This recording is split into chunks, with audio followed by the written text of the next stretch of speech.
요한계시록 1장 1절에서 3절 말씀 봅니다. 예수 그리스도의 계시라. 이는 하나님이 그에게 주사 반드시 속히 될 일을 그 종들에게 보이시려고 그 천사를 그 종 요한에게 보내어 지시하신 것이라. 요한은 하나님의 말씀과 예수 그리스도의 증거 곧 자기의 본 것을 다 증거하였느니라. 이 예언의 말씀을 읽는 자와 듣는 자들과 그 가운데 기록한 것을 지키는 자들이 복이 있나니 때가 가까우니라. 다음 수요일과 그 다음 수요일 두 주는 계시록 강해가 잠시 중단됩니다. 다음 수요일엔 제가 다른 곳에 집회가 있고 그 다음 수요일엔 우리 성탄절 찬양 예배가 있습니다. 두 주 쉬고는 계속해서 할 것입니다. 이 계시록을 강해해 나가는 데 있어서 앞에 이 서론격인 계시록을 보는 방법, 이해하는 방식에 대한 앞에 설명이 조금 더 있을 것입니다.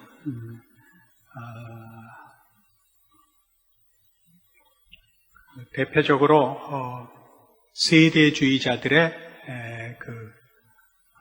종말론에 관한 비판, 또 계시록의 기록을 어떤 식으로 해석해야 되느냐 하는 것들을 전체적인 설명을 좀 드려야 되기 때문에 앞에는 이런 설명이 좀 있을 것인데 이 설명들이 굉장히 중요합니다. 그걸 하고 나야 그 다음에 각 절을 설명할 수 있게 되기 때문입니다.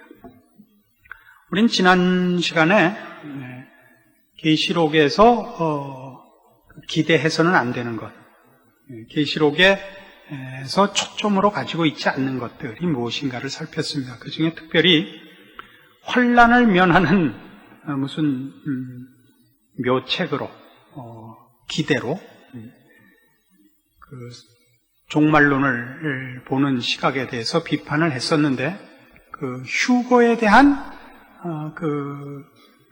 굉장한 그 기대와 호기심, 우리 1992년도 10월 교회의 휴고 이렇게 그때 한참 그 소란을 피웠던 그 문제들이 다 이런 세대주의적 종말론에 의한 그 잘못된 계산에서 나왔던 것입니다. 그때는 그렇게만 짚고 넘어갔는데 결국 한번 따로 시간을 내서 그 문제는 풀어드릴 것입니다. 오늘은 계시록이 초점으로 갖고 있는 것이 무엇이냐 하는 것을 세 가지 그 초점을 제시할 것입니다. 이것이 요한계시록이 초점으로 갖고 있는 것입니다. 그런데 그 중에 하나 제일 중요한 것은 오늘 이렇게 함께 할 수가 없고 따로 또 시간을 가질 겁니다. 오늘은 그 첫 번째 계시록이 가지는 가장 중요한 초점은 그리스도의 영광스러운 모습입니다. 그리스도의 영광스러운 모습. 여기서 모습이라는 말은 그 지위, 그 권세, 그 역할을 말합니다. 1장 12절부터는 한번 볼까요? 1장 12절부터 몸을 돌이켜 나더러 말한 음성을 알아보려고 하여 돌이킬 때 7 금촛대를 보았는데 촛대 사이에 인자 같은 이가 발에 끌리는 옷을 입고 가슴에 금띠를 띠고 그 머리와 털의 희기가 흰 양털 같고 눈 같으며 그의 눈은 불꽃 같고 그의 발은 풀무에 단련한 빛난 주석 같고 그의 음성은 많은 물소리와 같으며 그 오른손에 7별이 있고 그 입에서 좌우에 날선검이 나오고 그 얼굴은 해가 힘있게 비치는 것 같더라. 내가 볼 때 그 발 앞에 엎드려져 죽은 자같이 되며 그가 오른손을 내게 얹고 가라사대 두려워 말라. 나는 처음이야 나중이니 곧 산자라. 내가 전에 죽었었노라. 볼지어다 이제 세세토록 살아있어 사망과 음부의 권세를 가졌노니 그러므로 네 본 것과 이제 있는 일과 장차될 일을 기록하라. 네 본 것은 내 오른손에 7별의 비밀과 7 금촛대라. 7별은 7교회의 사자요 7 촛대는 7 교회니라. 메시아로서의 어미하신 모습의 그리스도입니다. 그렇죠? 그 빛난 모습과 세세토록 살아있어 사망과 음부의 열쇠를 가지신 분, 두려운 심판자로 나오시죠? 사망과 음부의 열쇠를 가지셨고 그것도 세세토록이에요. 그 나타나신 모습이 머리와 털의 희가 흰 양털 같고 눈은 불꽃 같고 그 발은 풀무에 단련한 빛난 주석 같고 입에서 좌우에 날선 검이 나오고 그 얼굴은 해가 힘있게 비치는 것 같은 그런 영광의 모습으로 예수 그리스도가 등장하고 있습니다.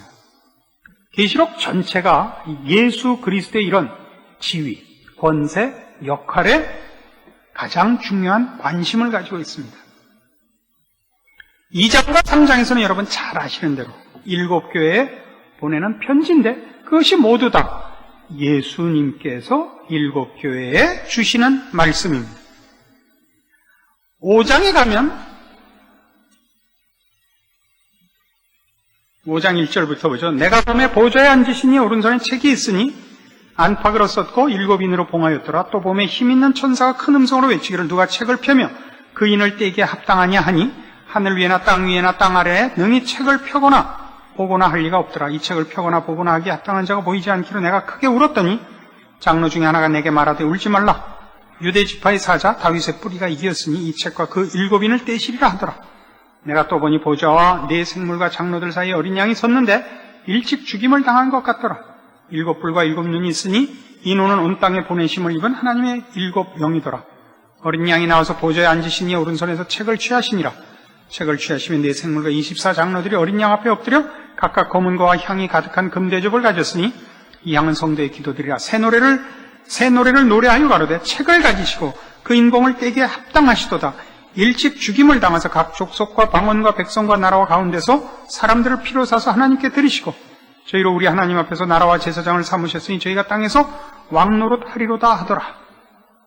7 인봉을 떼시기에 합당하신 죽임 당하신 어린 양 역시 예수 그리스도입니다. 그리고 6장에서 16장까지 심판과 하나님의 왕권을 드러내는데 주도권을 갖는 분도 역시 이 어린 양 예수 그리스도입니다. 예수 그리스도의 영광스러운 모습, 이게 초점입니다. 그래서 구체적으로 이 모습을 우리가 좀 이해할 필요가 있는데요. 3가지 면에서 구체적인 모습을 봅니다. 충성된 증인입니다.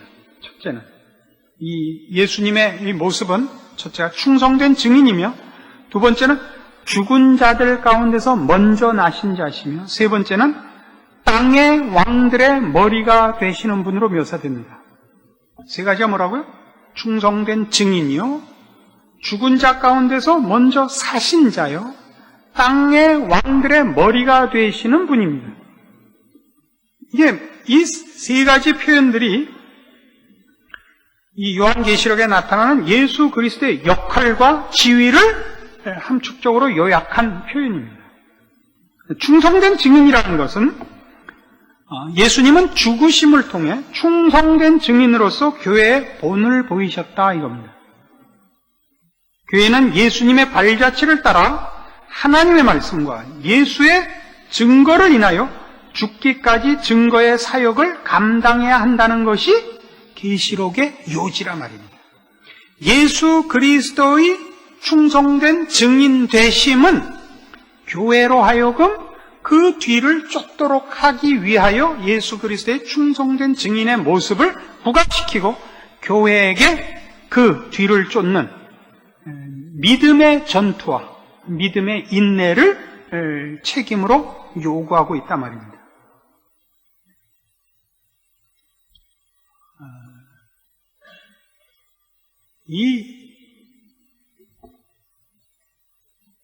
우리가 먹고 살만하고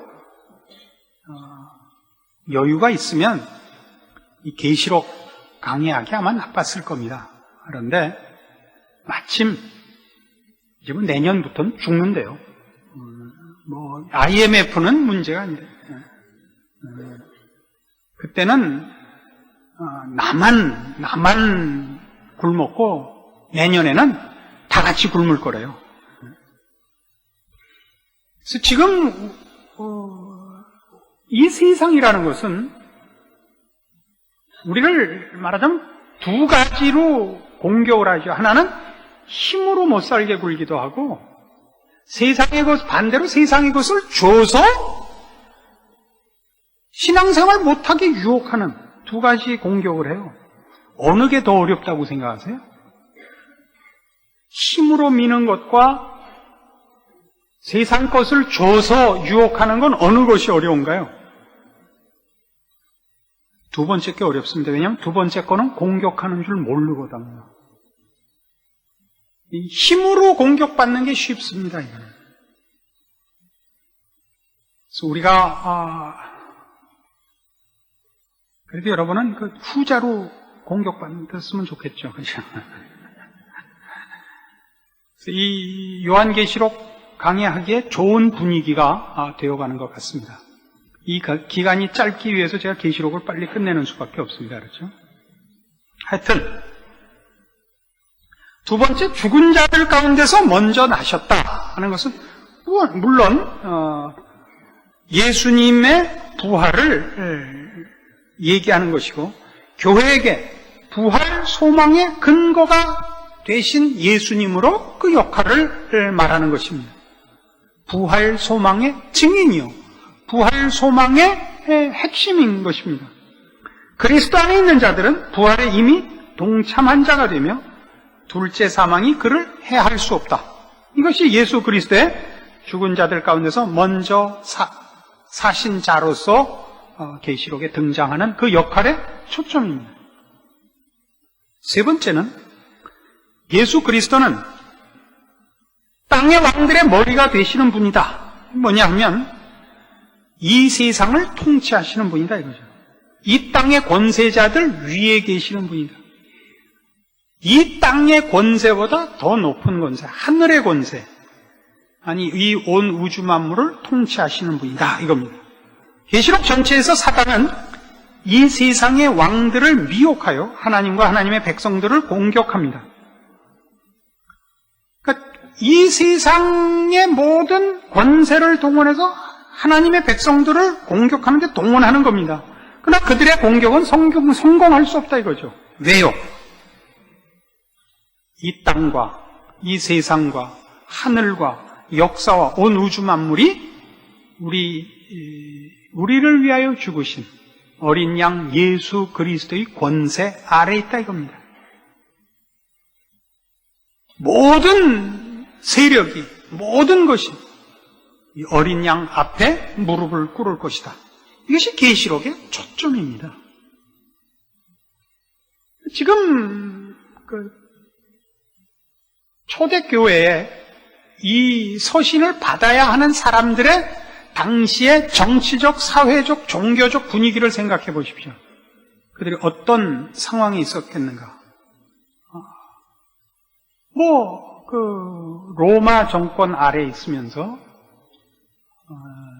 로마는 이제 황제를 신격화해서 황제를 신으로 섬기라는 명령을 내리기 시작했고, 황제를 섬기지 않는 자들은 다 이제 잡아가두고 죽이기 시작했습니다. 예수 믿는 자들은 무조건 그 법에 저촉될 수밖에 없었죠. 자기네들의 믿음의 뿌리였던 이스라엘과 유다인들은 예수를 대부분 메시아로 인정하지 않았고, 기독교인들을 말하자면 이단시했고, 유대교에서 개종한 자들, 매국노, 배신자 취급을 했습니다. 그런 상황 속에 저들이 처해 있습니다. 그러나 아무 곳에도 희망을 걸 만한 조짐이 보이질 않습니다. 이때 아직 AD 100년이 안 됐을 때인데요. 언제쯤 가속에 풀리냐면 밀란 칙령 내리는 게 313년 아닙니까? 이러고도 200년 이상의 세월이 흘러서야 정치적, 사회적 자유를 얻게 됩니다. 이런 어려움 속에 있는 이 당시에 예수 믿는 성도들에게 계시록을 쓴 가장 큰 초점이 뭐라고요? 이 예수 그리스도의 지위와 권세와 역할입니다. 왜 그래요? 우리가 믿는 기독교의 핵심은 다 예수 안에 있는 겁니다. 그렇죠? 우리는 자칫 잘못하면 예수를 믿는 것과 세상이 돌아가는 것과를 이렇게 둘을 대등하게 이렇게 타협을 해서 갖기 십상입니다. 예수를 믿어서 얻는 복이 세상적인 것으로 보상되는, 그러니까 예수님이 세상을 다스리며 세상을 심판하시는 것은 세상의 원리, 세상의 가치, 세상의 질서, 세상의 통치와 다른 것으로서 다스리시며 보상하실 것이기 때문에 충돌하며, 예수님의 통치와 보상할 내용이 영원한 것이기 때문에 그게 복된 것인데, 예수는 믿고 복이니 보상이니 형통이니 하는 건 세상적인 질서에서 벗어나고 있지 못한 그 생각은 예수를 믿는 것이 현실적이고 세상적인 측면에서 보상이 되고 형통해야 된다는 것으로 우리 머릿속에 자기도 모르게 타협되어 있을 수 있단 말이에요. 그래서 어려워지면 금방 예수를 잘 못 믿었나? 예수가 과연 믿을 만한 분인가? 이리로 오게 된단 말이죠. 여기가 초점이에요. 계시록의 초점은 이건 거예요. 나중에 어느 날 어느 시에가 아니고 너희가 믿은 그 예수가 진정 믿을 뿐이다 이거예요. 그분이 온천하의 주인이시고 너희를 만드신 이고 너희를 죄에서 구원해내셨고 너희에게 복 주시려고 이 땅에 오셔서 십자가를 지셨던, 그래 너희가 믿는 바로 그분이다. 그분이 결국 너희에게 최후의 승리를 주실 것이라. 그리고 이제 나중에 살펴보겠지만요, 그 싸움이 이미 하늘에서 시작이 되었고 그 승리를 위하여 지금 하나님이 일을 하고 계신다. 그 승리가 우리에게 다가오고 있다. 계시록이 기록하는 모든 내용의 궁극적인 초점입니다. 그러니까 우리는 무슨 싸움에 와야 되느냐 하면, 우리가 믿는 바 기독교의 믿음의 내용들, 기독교 신앙이라고 하는 것들이 어떻게 세상 것과 다르며 세상이 우리가 믿는 이것에 대하여 어떻게 반대를 하느냐 하는 문제에 대해서 분명해야 됩니다. 이 두 번째 문제를 확인하고 가면 됩니다. 이 첫 번째가 뭐라 그랬냐면, 그리스도의 영광스러운 모습이 계시록에서의 가장 중요한 초점이라고 그랬습니다. 또 하나의 초점은 이겁니다. 세상에는 죄악이 있다 하는 것입니다. 그런데 이 죄란 도덕적이고 윤리적인 개념으로서의 가 아니라 힘을 가진 세력으로서 이 죄가 있으며, 그리고 이 죄는 예수를 믿는 모든 성도들을 적극적으로 온 힘을 다하여 대적한다는 사실입니다. 그리고 우린 그거를 일반적으로 얘기할 때 세상이라 그러는 겁니다. 그러니까 신앙생활을 낙관적이고 감상적으로 하지 말라 말입니다. 조금 전에 했던 얘기를 여기다 하죠. 우리가 믿는 이 신앙, 우리의 소망과 우리의 믿음의 내용들은 다 뭐냐면 영혼에 속하는 것이요, 하나님께 속하는 것입니다. 하나님의 통치, 하나님의 지위, 존재, 하나님이 세우시는 가치의 모든 근거를 두는 것들입니다. 조금 전에 말씀드린 바와 같이 이 복이라는 것이 하나님, 기독교, 십자가라는 단어는 써놓고서 실제적인 가치와 내용이 세상의 것하고 섞여 있으니까 환난이 오면 하나님을 대적하는 세력들이 그것으로 우리를 유혹하고 그것으로 우리를 협박할 때 우리가 아이고 하고 나가 넘어지는 것은 기본적으로 기독교를 제대로 이해하지 못한 탓이다 이겁니다.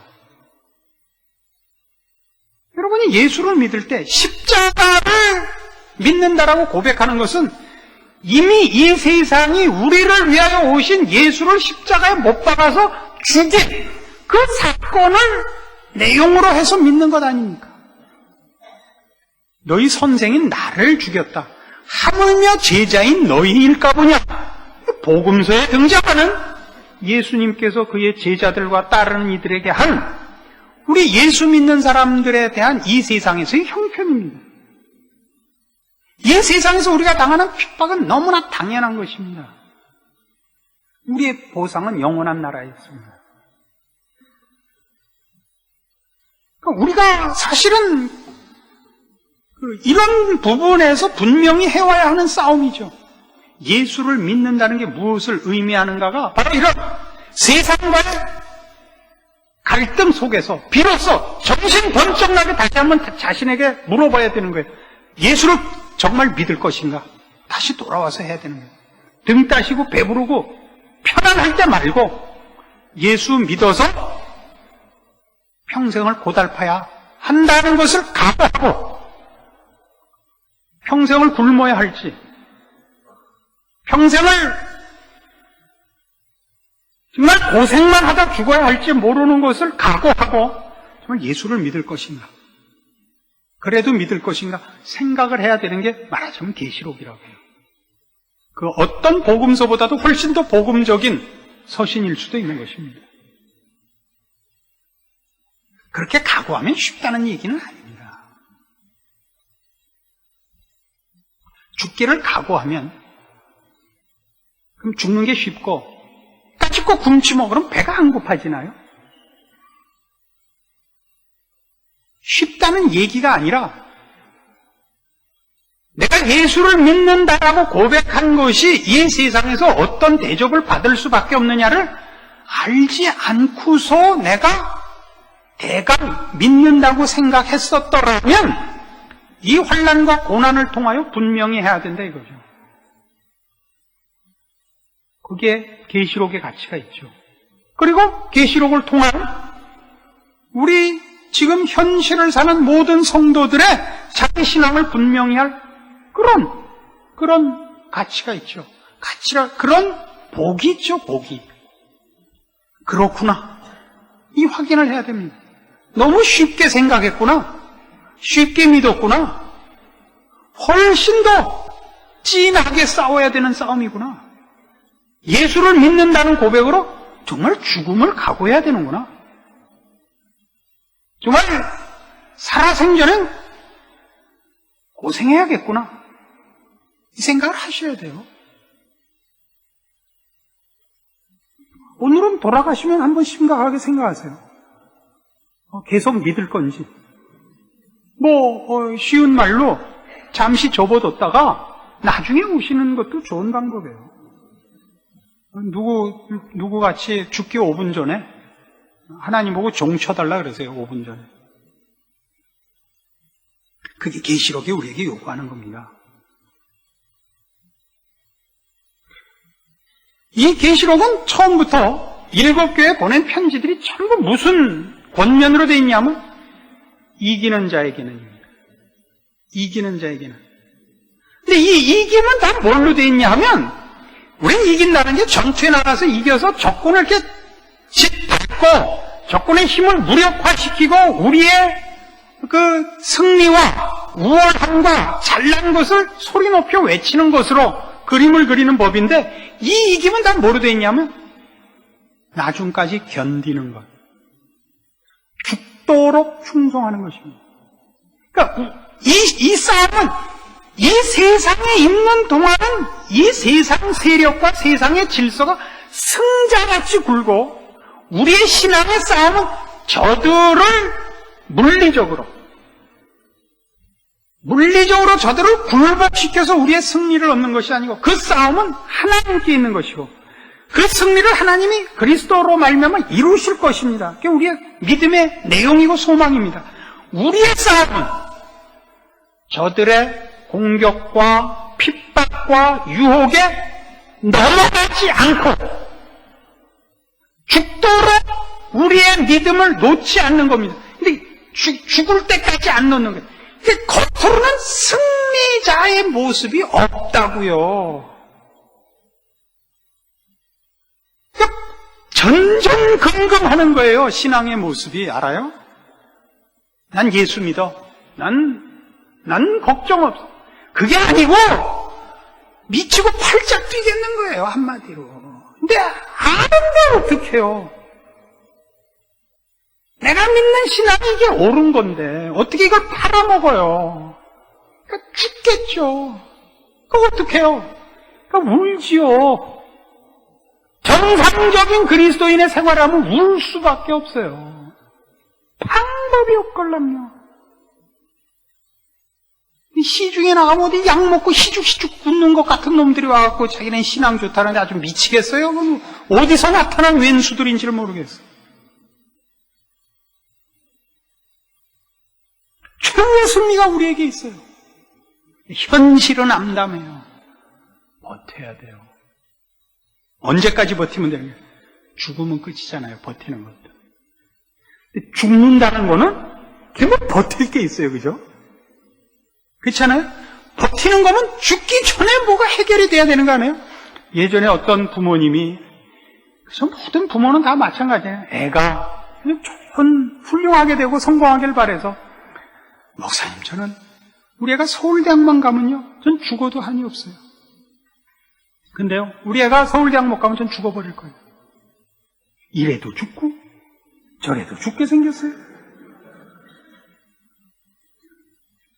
우리 꼭 그런 기분이에요. 죽기까지라는 거는 우리 빌립보 2장 5절 이하에 있는 너희 안에 이 마음을 품으라 곧 그리스도 예수의 마음이니 그는 하나님의 본체시나 하나님과 동등됨을 취할 것으로 여기지 아니하시고 자기를 비워 종의 형체를 가지고 사람의 모양으로 나타나셨고 죽기까지 순종하셨으니 곧 십자가에 죽으심이라. 빨리도 외우죠. 성미가 급해서 그래. 성미가. 죽기까지 순종이라는 건 기가 막힌 표현이란 말이에요. 순종을 했으면 죽지 않고 살아서 순종한 보상을 받아야 될 거 아니에요. 영광을. 이렇게 죽어버리면 그러면 순종이니 인내가 무슨 가치가 있어요. 난 서울대학 들어가면 죽어도 좋아. 들어다 뭐에 죽어버렸는데. 그 꼴이잖아요. 그게 바로 믿음의 싸움이에요. 우리는 믿음의 싸움이 믿음으로 싸우면 그런 현실이 극복되는 것인 줄 알았다니까요. 아니란 말이에요. 현실은 언제 가야 해결이 되냐면 주께서 다시 오시는 날이에요. 우리 그게 언제가 될지 몰라요. 우리 살아생전에 되면 물론 좋지만 그럴 가능성은 그렇게 많지 않아요. 훨씬 후에 일어날 것 같아요. 죽은 다음에. 그럼 우리 죽을 때까지 뭐 하는 거예요? 이 세상의 협박과 유혹에 지지 않고 버티다가 당뇨병 환자 죽는 거 봤어요? 네? 결국 말라서 그렇게 그냥 죽어버리는 거예요. 그러나 그게 믿음의 승리라니까요. 안 포기하는 거.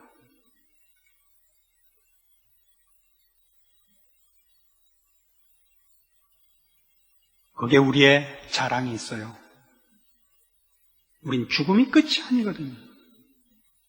죽을 때까지만 버티면 되는 거예요. 우리 보고 이 세상의 죄악을 다 물리치고 너 그거 다 할 때까지는 오지 마. 그래서 어떡할 뻔했어요.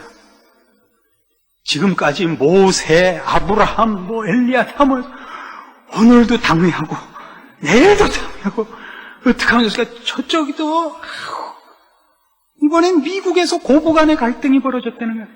응? 고와 부시가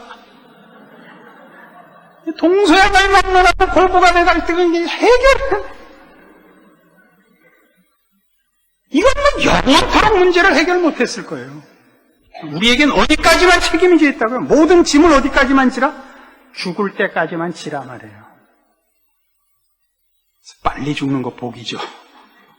빨리 죽는 거 복이에요. 오래 살게 두는 것은 실력 있다고 보시는 거죠. 실력 있다. 넌 실력 있다. 넌 더 살아서도 버티고 나를 위해서 일할 수 있다. 넌 안 되겠다. 넌 빨리 와라. 넌 조퇴해라. 난 그래도 조퇴가 좋아. 그게 성경이 하는 얘기예요. 아니 계시록이 하는 얘기예요. 예수를 주를 믿는다는 거예요. 여러분, 훨씬 더 진지한 마음과, 그리고 정말 제대로 된 믿음의 내용을 붙잡지 않으면 할 수가 없다는 걸 확인하셔야 돼요. 지금같이 한국교회가 믿는 건 사실 믿음으로는 아주 급수가 낮아요. 그죠? 보험만 들어놓은 거예요. 그렇게 하고 안 돼요. 그걸 다 무슨 어떻게 부정하고 다 어떻게 하자는 얘기가 아니라, 우리가 계시록을 대하면서 보면 실제로 이때 상황이나 지금 우리의 상황이나 조금 더 다를 게 없거든요. 우리는 칼들과 덤비는 강도 앞에 있거나, 아니면 웃으면서 사기치는 뱀 앞에 있거나 그래요. 우리는 뱀 앞에 있을 땐 몰라요. 여우 앞에 있을 땐 몰라요. 칼든 강도 앞에 있을 때만 놀랬다 그래요. 한국교회는 다 그런 의미에서 세상과 하나님의 질서와 믿음의 내용들과 굉장히 타협이 되어버렸죠. 그렇지 않아요? 얼마나 많은 단어와 표현과 내용과 기대들이 세상적인 가치로 되어버렸는가 보십시오.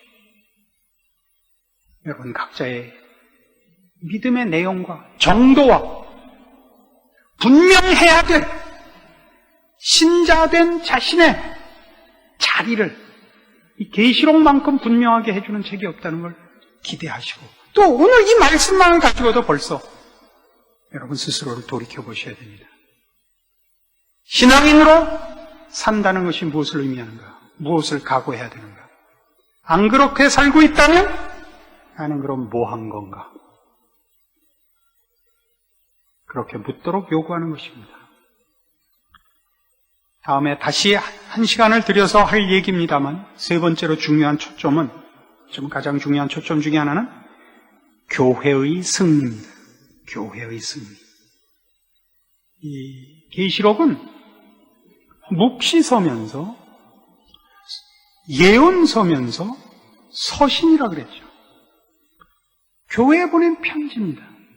7 교회에 보낸 편지입니다. 그리고 마지막에 끝을 보시면 21장부터 볼까요?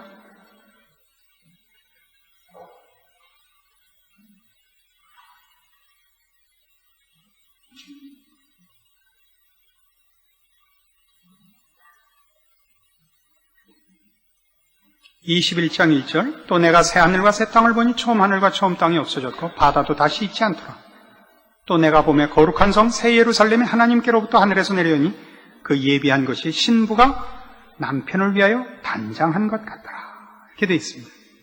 그 거룩한 성 새 예루살렘이 내려오는데 그것이 아주 그리스도의 신부라 이렇게 얘기합니다. 그 22절 가시면 성 안의 성전을 내가 보지 못하였으니 이는 주 하나님 곧 전능하신 이와 및 어린 양이 그 성전이심이라 하렵니다. 그리고 이 성전의 완성의 한 몫이 이 어린 양의 신부입니다. 어린 양의 혼인잔치에 우리를 초대하고 있습니다. 어린 양의 혼인잔치에 어린 양의 신부는 누구냐? 언제나 교회입니다. 교회는 예수 그리스도의 신부로 묘사됩니다. 끝에 이렇게 돼 있어요.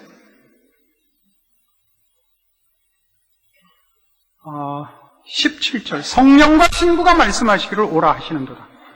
듣는 자도 오라 할 것이요 목마른 자도 올 것이요 또 원하는 자는 값없이 생명수를 받으라 하시더라. 내가 이 책의 예언의 말씀을 듣는 각인에게 증거하노니 만일 누구든지 이것들 위에 더하면 하나님이 이 책에 기록된 재앙들을 그에게 더하실 것. 더이요 만일 누구든지 이 책의 예언의 말씀에서 제하여버리면 하나님이 이 책에 기록된 생명나무와 및 거룩한 성의 참여함을 제하여 버리시리라.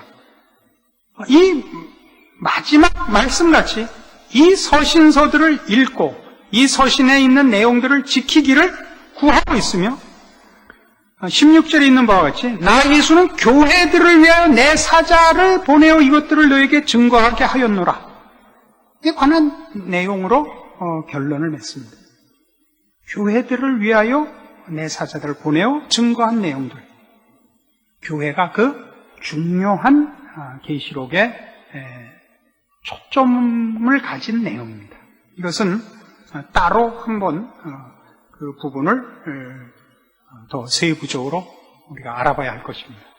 여기서 말하는 교회는 물론 우리 예수 그리스도의 몸된 모든 하나님의 백성들을 말합니다.